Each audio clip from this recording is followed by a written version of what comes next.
One of the things I'm thinking totally ends the Democrats is when somebody goes through old files having to do with Ukraine and finds like when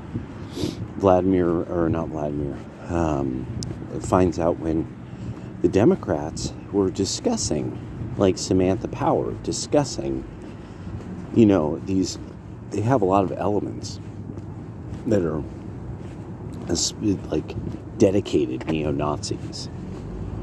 Like the only reason why they, some of these guys in Ukraine, these tough guys even exist is because they're so into neo-Nazism.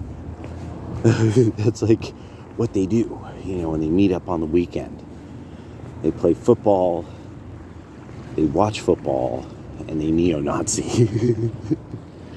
And at some point this is going to have to come up, what America knew about the regular band right youth marches and band right celebrators, that these were, flags and stuff that obviously somebody's money went to building the lodge system that Wikipedia talked about, that there's this quasi-Slavic mystery lodge system that so for nationalist to neo-Nazi ad or something.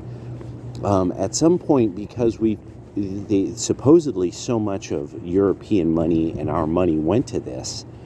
If our money went to neo-Nazis, this has to be discussed by the Republican Party. Maybe Stefanik should take the lead on this one, being that it really appears that there are a lot of people in our government who absolutely do not want to discuss this issue. Like, absolutely, positively do not want to discuss it.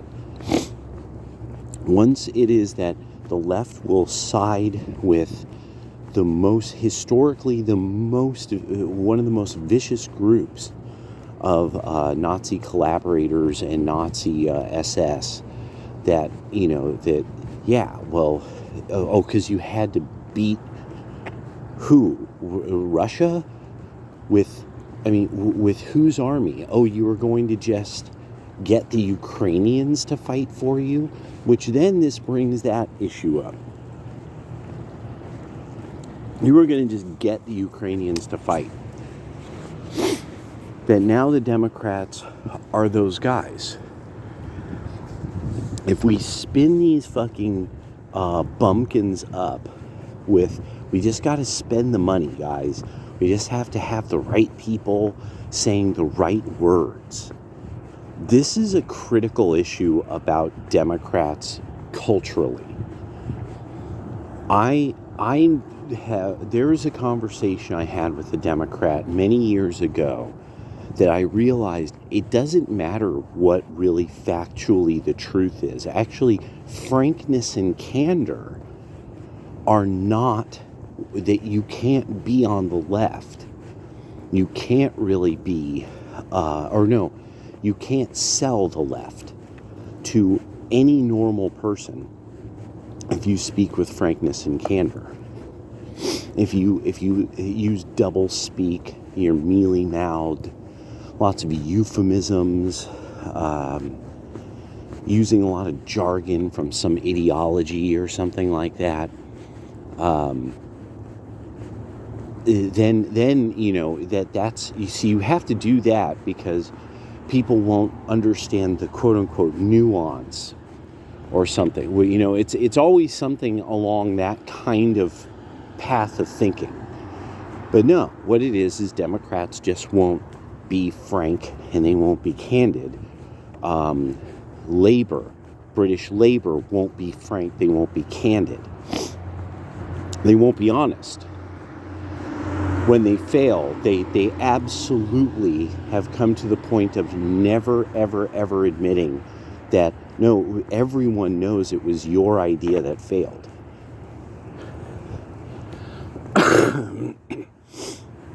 The idea is that you're very popular So the other political parties were like, well, okay, let's try your idea.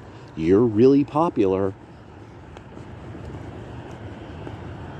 Now, of course, with the USAID scandal, finally somebody like me and a lot of people on the right who it's like, have any of you ever really met? Like, how often do you sit there and hear people really going on about Doctor Who? You know, like, this is kind of a niche thing. You know, it's sort of a niche interest that picked up steam for some reason. By the way, I'm afraid, I'm kind of worried a little about certain video game companies and things like USAID reaching out to them.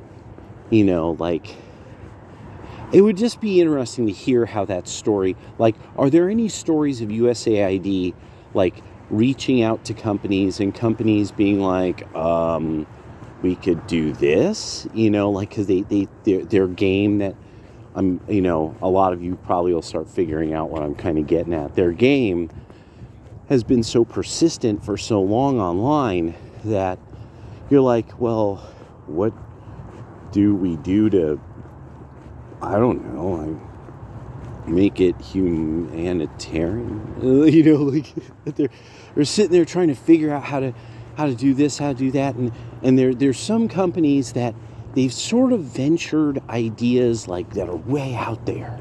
They're gonna break the mold. They're gonna crypto, blockchain, this and that, and I think they cast a spell on the politicians with that one. Politicians, oh, blockchain. There's money in that. My son makes money off of that on the internet. How do I, stupidson, make money off of this and make this video game company have lots of gay sex in its video game? There's some games, though, that the culture that they come from, such references are already made in the game because it goes by the standards of typical science fiction fantasy. And you have this universe full of characters, and so some of these characters will have these subtleties in conversation that you'll be like, oh, that's so. Were they once, you know? And yeah, and the idea is that you have people in space just flying around in fashions. So it's like, yeah, of course, there's some of these people who they have way more money than any human should ever have. Somewhere there's an empress. Hail Empress Khatiz Tashmir Khan. Hail the Empress. And oh, I wonder if it's the Force Field Boys. That's funny. But okay. So there's I was kind of just thinking that through. Then the thing about how with Ukraine now it's we want these 4 oblasts. The 4 oblasts are not going back to Ukraine. Russia's keeping them. They're going to cry, and that's it. It's not going to be something else. Ukraine fucked up. This is really the Dean O'Banion scene. What kind of flowers for somebody saying I fucked up and I won't do it again. There's going to be a lot of hurt put on Ukraine now at this stage, with it being understood that there's going to be some kind of peace talks. If Putin wants to really punch a hole in them and leave, you know, like Kiev all fucked up, now it's this thing of like, yeah, and it's and longer for you to rebuild. Longer for you to rebuild. The people aren't going to be returning for quite a bit of time to do that, because a lot of them now have lives in countries that they'll never have to worry about the Banderites drafting them again. That's the other part of it, is that the West has left their society fractured and even less high trust than before. Where was it that guy Santinello, his channel, Peter Santinello, who goes to like supposedly the dangerous places in the world. So he went to Ukraine before any of this happened, and he just walked around and he asked people, like, so what's the deal here? And he said he could not really find like the dangerous place with the dangerous people. He was like, it's an extremely peaceful, mild-mannered country with people who are pretty darn nice, actually. And yeah. And along, so everything was fine there for the most part. And then along came Western European liberals and the Democrats, and the last remnants of the Bush family's influence on the Republican Party. And this is what you get now. That, like, I think it's something like a large minority of their people, like something like 40-something%, was it, have left. So a huge portion of them probably aren't going back anytime soon. And this has only steeled Poland in being like, no, we're not. We'll take these people in, but that's who we're taking in, because they are neighboring Slavic people. We're aware of but the Muslims, they're not coming in, and of course not. Of course we're going to help our people, our kind of people. It's clear. That's what's up. It makes sense. Turkey and the Ummah should be helping their people, and they don't, because the Ummah is not so much incompetent as it's actually not a coherent region of the world, or multiple regions of the world, that could deal with their poverty. No matter how much wealth they have, no matter how much wealth they generate, they simply are completely incapable of dealing with poverty. And this is with the understanding of like, they see themselves a certain way. And it's like, no, you see, in America, we've actually dealt with abject poverty. Now the poverty that we have, it's like, it's the poor people here have access to clean hot running water almost at any time. It's a law. You have to, you otherwise they would be living in abject poverty. You actually almost have to go out of your way to live like that, because now the research, and this is another, and now the research is, more and more people on the internet are starting to find, we know a lot of the homeless are people who absolutely don't want to live by society's rules. That's what it is. It's not a matter of they can't, so something went terribly wrong. No. A very large portion of them are people who absolutely just don't like following society's rules. This is good. They end up like that. And they don't know how they would fit back in, And now more and more stuff that the Democrats and the liberals have said for decades. The internet is doing exactly what it's supposed to do. The democratization of knowledge. So now, more and more people are learning. Oh, wow. I gotta show you this.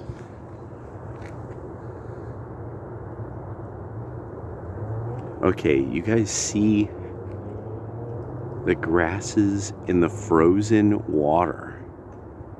That's so cool. I want to let this bike go by. Look at that. Look at that. This is where it's at.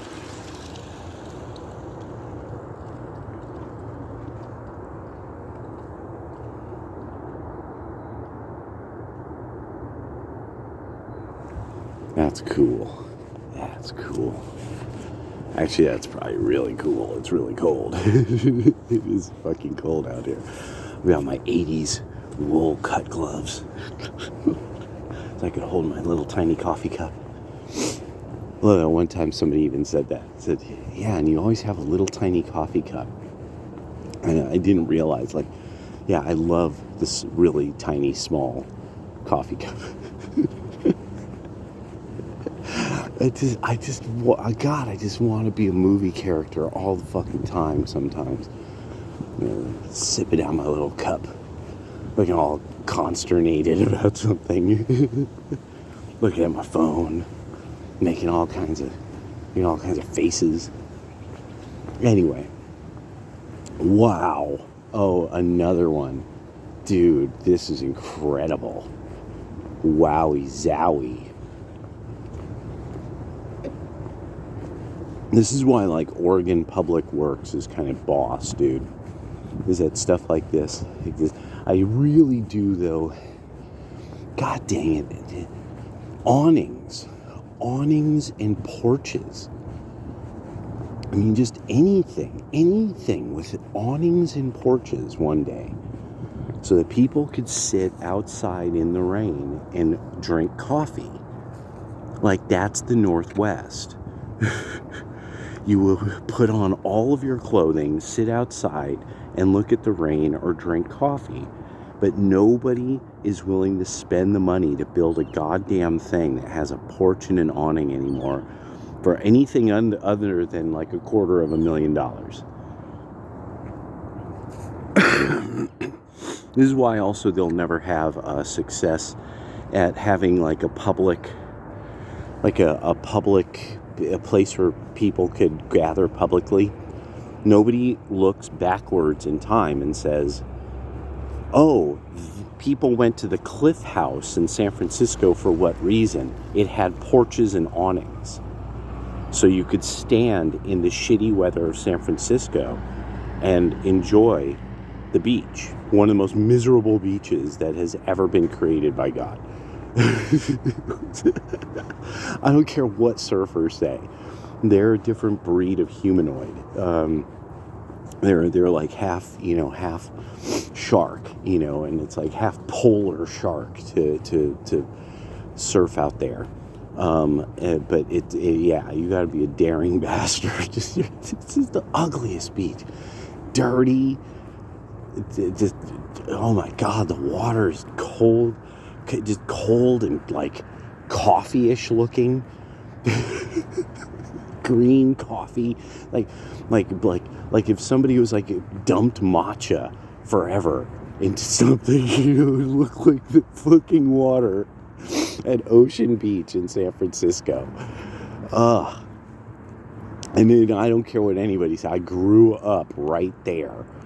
I've walked that beach like so many damn times. I mean, yeah, it's people work at the beach. Didn't go to the beach as much as I did. And god dang, that was just a shit fucking beach. When I finally saw a real beach, I didn't.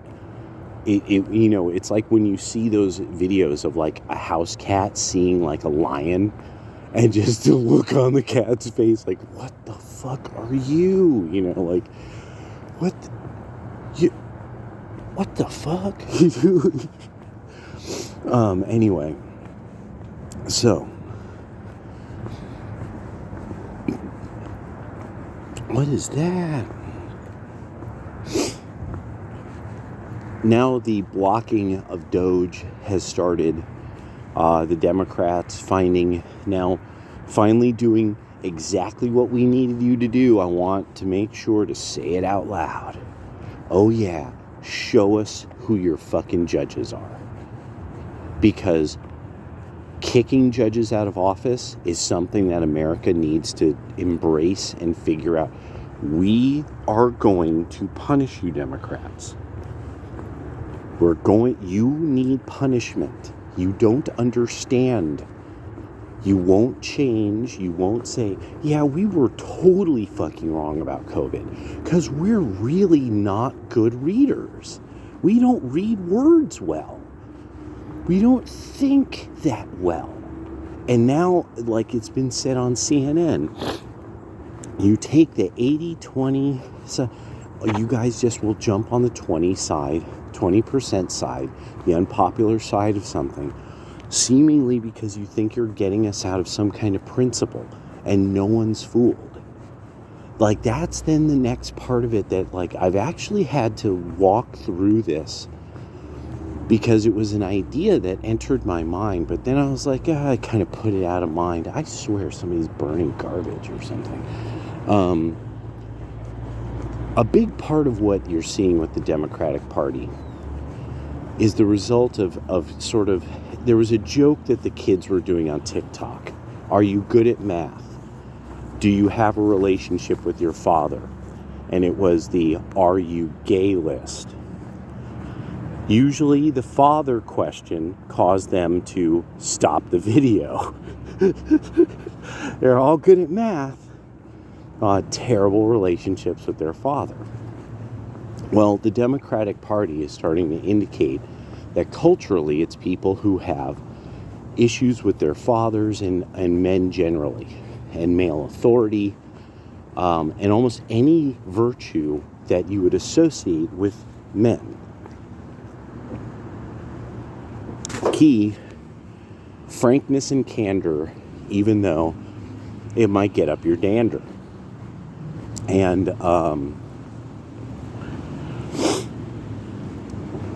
then the what do you call it? Sign language.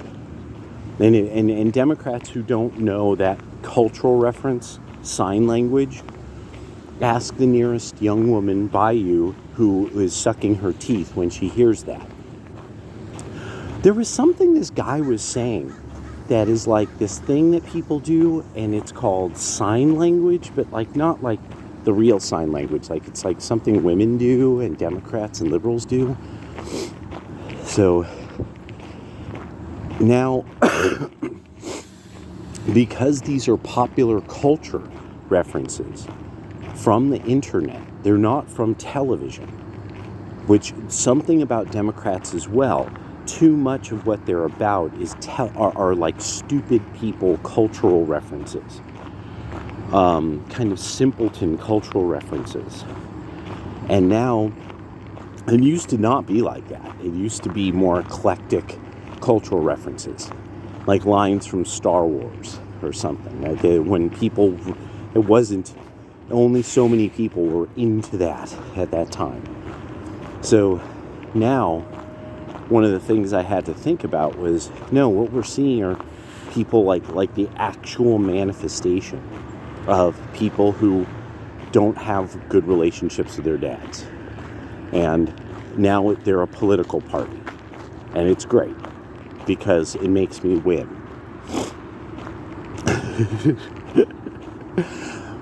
Now that they've all decided, no matter what, we're all going to throw in together.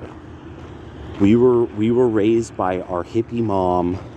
I don't get angry because my mom smokes pot. And it's it's that kind of thing. Like, fuck it, fight it. It's all the same. We do what we can just to stay sane or whatever. And it is. I feel for the guy who was in Sublime, the lead singer of Sublime. It's one of those things that's kind of like, yeah, major influence on my times.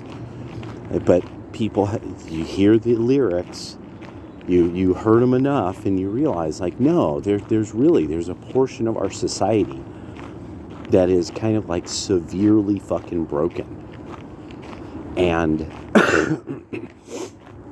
reforming the government, that they're literally angry that somebody's going to do something about the Pentagon. Like, I loved how Elon Musk just kept having to kind of, show his total shock that there's people that are angry that he's found that we were being ripped off, and exactly how and who. And that there's something he's supposedly doing that's this terrible thing he's doing. Finding fraud. This is, and that the media is still, like, they're still acting like the power that he has, and then they're going to know about where money's going, and who knows what they might give that to Russia. You know, like, this is complete nonsense. Everything about what the left is now, what the liberals are, the Labor Party, everything left of center, moderate left and leftward, it's just nonsense people. Like, people who are just not serious. You can't take what they're saying seriously anymore in any way. You always have to approach it as, okay, so you just want to destroy society. That's the first place you start is, so, okay, you're on the left, so you want to destroy the norms of society. And we have to now start doing that. That it's like, okay, no. A lot of about kind of the idea of throwing off the power of monarchy and the church and this and that. I'm an American, so that's already been decided for me. But at a certain point, it was like, by the time you get to like the late 90s, it's like, Democrats, you won. All you got to do is get somebody to deal with this pot issue, and you're set. And you guys couldn't even pull that off well. That's the one. That's another one. You guys can't even get this one right. That everyone wants it decriminalized in all these different states. You can't even get that done correctly. With like, even Republicans in agreement with you. Yeah, this isn't really worth fucking with, you know, the way that this is obviously something that nobody's really has a problem with. They don't like the crackheads, you know. They don't like the coke heads and the crack heads and the meth heads, and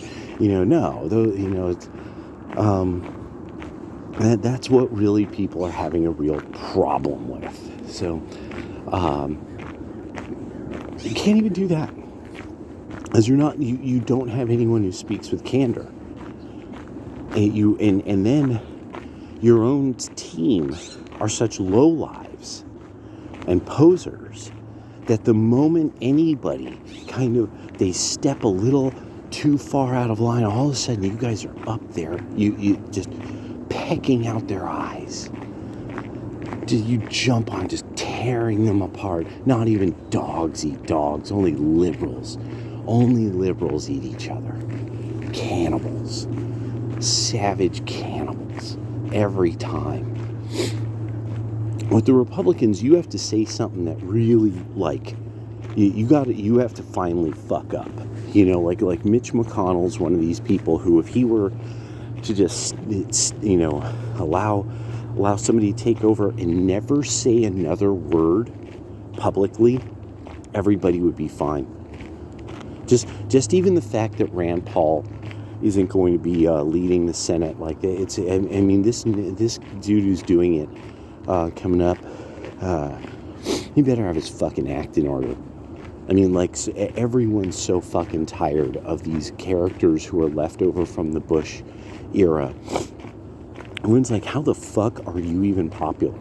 You know, like, everybody who's an unpopular Republican, it's like, when you hear them speak, you are like, how the fuck are you popular? Nobody could beat this guy. Nobody could beat this fucking guy. I bet Trump says that now and then with some of them. That he's like, how the fuck is nobody able to take this guy on?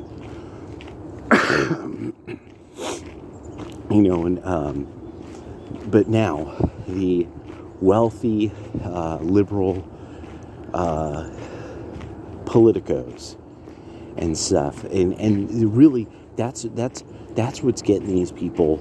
A lot of blue enclaves have sort of unexplained amounts of money. There's also obviously somewhere a lot of money going to blue enclave universities to have programs like how do you get into another program for like USAID or for like a UN.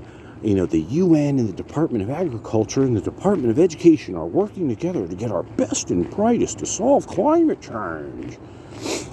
How do you get this moron sauce factory built? How do you get, the ingredients? You got to have the morons. You got to have these people kicking, ginning up numbers. We want you to figure out exactly how many angels are poisoned by the match. So, how poisonous is the match head to the angels who are standing upon it? And so I just really am glad to see now the Democrats scrambling to try to get this, like, whatever you do, don't let this guy do this. And it's magnificent because there's an aspect to it that makes me think of kind of old politics and gangsters and stuff like that. Except this is sort of like, like Chicago politics, except you're eating tofu, So you're up against like these people, this gang, this syndicate of vegetarians that can't fucking really keep the hustle going and are always tired. And maybe half in the fucking half in a bottle of wine,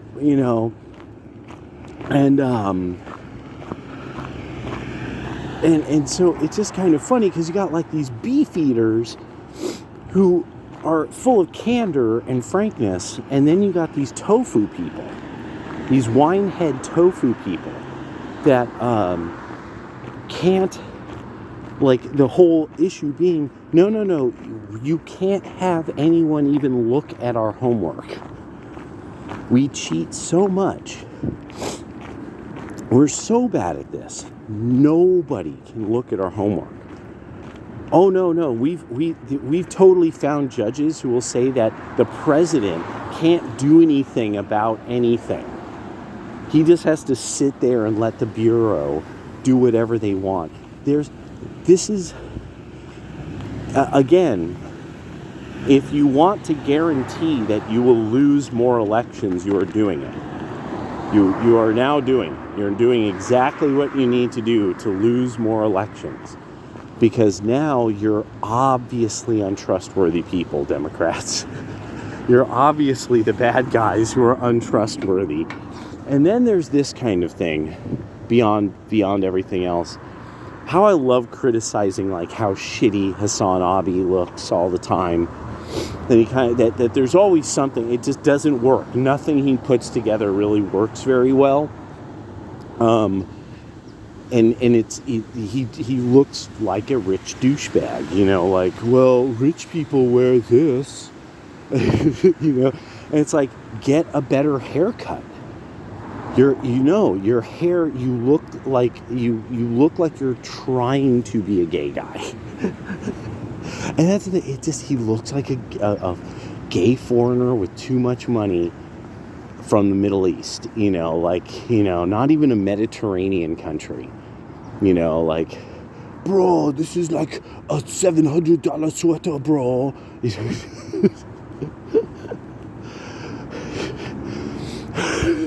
When I paint my nails, it's with Clairol, bro. That's not cheap shit, bro. You're just jealous.